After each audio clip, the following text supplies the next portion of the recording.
Assalamualaikum warahmatullahi wabarakatuh. My name is Nuraja binti Muhammad Rizal. My matric number is A20A2245. So, I will explain about introduction.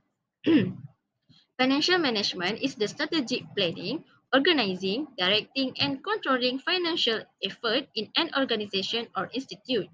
It also includes applying management principles to the financial asset of an organization. At the same time, it also plays an important role in fiscal management. Therefore, our group has selected two companies to be analyzed are FGV Holding Berhad Group and Sandarbi Berhad Group to analyze their financial management in the 3 years 2019, 2020, 2021 using basic financial statement analysis tools. Next, I will explain about business nature for FGV Holding Group and Samdarbi Group. For FGV Holding Group or acronym FGV, FGVH and Felda Global Venture Holding Berhad is a global agribusiness and food company based in Malaysia.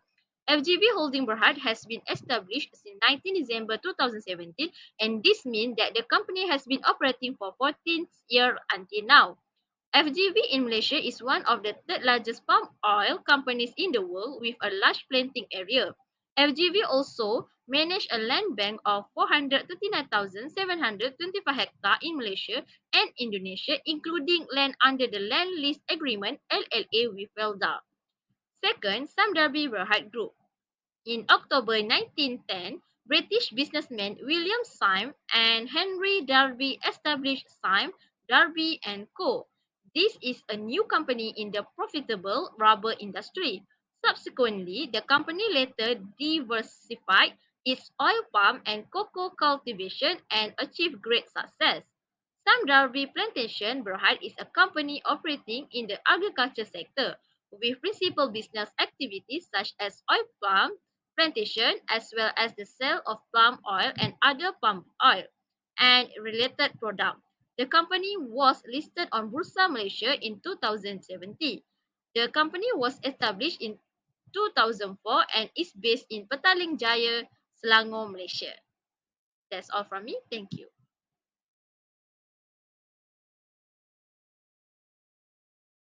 Assalamualaikum warahmatullahi wabarakatuh. My name is Nur Ali Sausna Binti Azman and my matric number is A20A2239.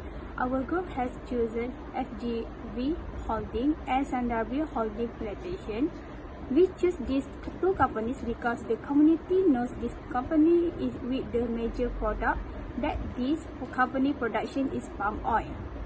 The company has also been in Bursa Saham Malaysia long time ago and these two companies is the biggest company in Malaysia.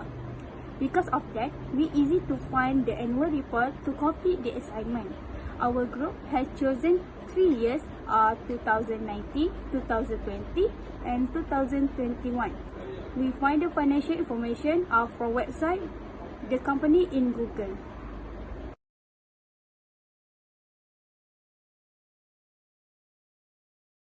Next, ratio analysis for FGV Holdings Berhad started from 2019 until 2021. There are 4 categories. First is liquidity ratio. One of them is quick ratio that equal to current asset minus inventory divided by current liabilities. And the answers are 0.69 in 2019, 0.79 in 2020 and 0.82 in 2021. Show an increase over the 3 years.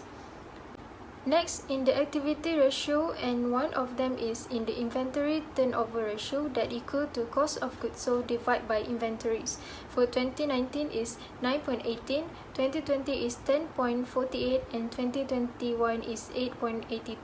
We can see that it's growing from 2019 to 2020 but fall during 2021. Thirdly, leverage ratio.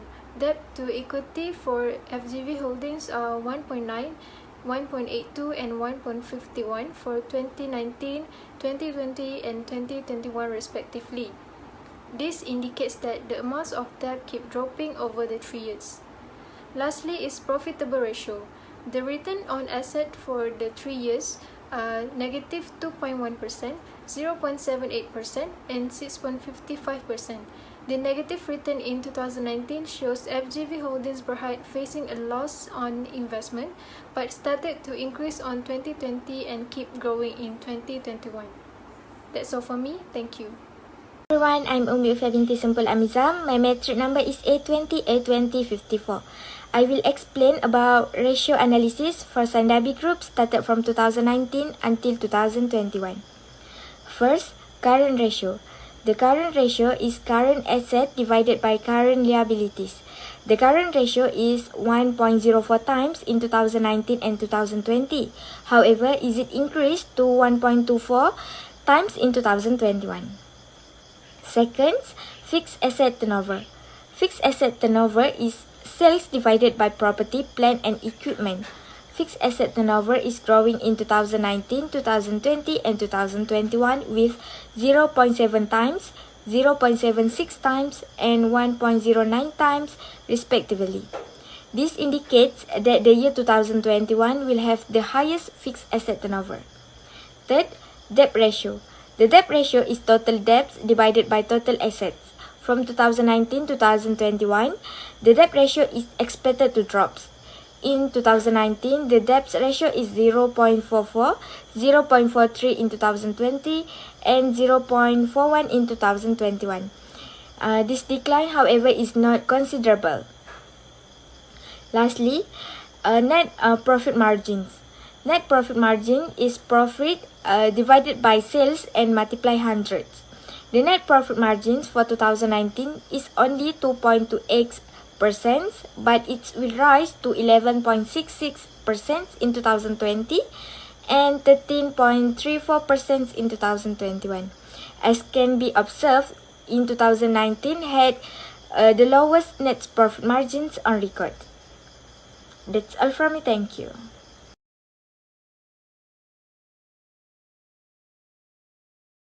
Hi, Assalamualaikum. I am Nursyada Izzati binti Muhammad Zulhadi. My matrix number is A20A2225. For the horizontal analysis of FGV Holdings Berhad, there are several important elements. The company has a fixed asset turnover of 1.62 times in 2019. Then it increased to 1.8 times in 2020.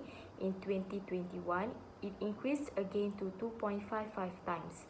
It shows that the company has a higher ratio in 2021, which can reflect the effectiveness of fixed assets to generate sales.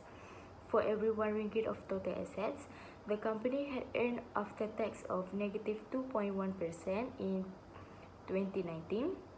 In 2020, the return increased to 0.78% and continuously increased to 6.55% in 2021. This analysis shows that a higher ratio indicates higher return on firms' investments. For the vertical analysis, the inventory turnover ratio of FGV Holdings Berhad is higher than Sime Darby Berhad for 3 consecutive years. This indicates that FGV Holdings Berhad has higher to reflect the effectiveness of inventory to generate sales compared to Sime Darby Berhad. The fixed assets turnover for FGV Holdings Berhad is higher than Sime Darby Berhad for 3 consecutive years. This shows that FGV Holding Berhad's fixed assets are more effective to generate sales compared to Sime Darby Berhad. Assalamualaikum. My name is Inta Shafinas binti Yusuf. My meeting number A20A2130. I will present about discussion for SNW Berhad. For horizontal analysis of liquidity ratio for current ratio, the company has same current asset which is Rn 1 ringgit 4 cent in 2019 and 2020, then increased to Rn 1 ringgit 34 in 2021. This indicates that a higher ability of SNW Berhad in 2021 to pay its short-term obligations on term. Next, for horizontal analysis of solvency ratio for debt ratio, the company has a total debt ratio of 0.44% in 2019. Then the debt ratio has decreased to 0.43% in 2020 and 0.41% in 2021. This shows that SNW Berhad has higher amount of debt to finance asset due to the higher ratio in 2019.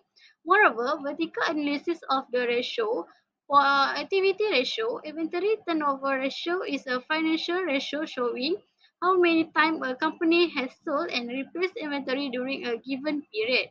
The inventory turnover ratio shows that inventory was sold 8.05 times during 2019. Then inventory sold in 2020 increased to 8.34 times while decreased to 7.58 times in 2021. Vertical analysis of profitable ratio of operating profit margin, Simrabi Berhad has the operating profit margin at 3.35% in 2019. Then the margin increased to 15.94%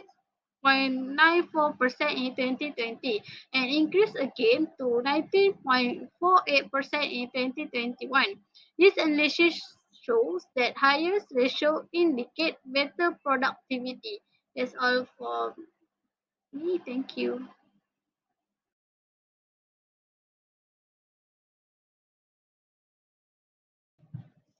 Assalamualaikum warahmatullahi wabarakatuh. My name is Nur Syadanani binti Matahiri. My number matric is A20A2250. I will explain about recommendations for FJB Holdings, Sdn Berhad, and Samdabi Plantation. As we know, every business must have short-term and long-term plans to predict their financial management will always be in good condition and secure to avoid large losses. So there are some recommendations to both companies to stabilize the company's reputation. For FGV Holdings in Berhad, we recommend the FGV Strategic Plan 2020 as this turnaround is also expected to help restore investor perceptions of FGV resulting in a favorable influence on stock valuation. As for Samdabi, we suggest that a restructuring plan be carried out. Along with the planned allocation and distribution of shares, the proposed restructuring includes group borrowings, transfer of assets within the group, and payment of balance between companies. In conclusion, ratio analysis is very important for a company. This is because if a company has a ratio analysis, then it can see how far the company is growing and progressing. In addition, a company will not run away from falling and rising. So with the analysis of this ratio, the company can see a comparison between the current year with the previous year. That's all from our group, Group A. Thank you.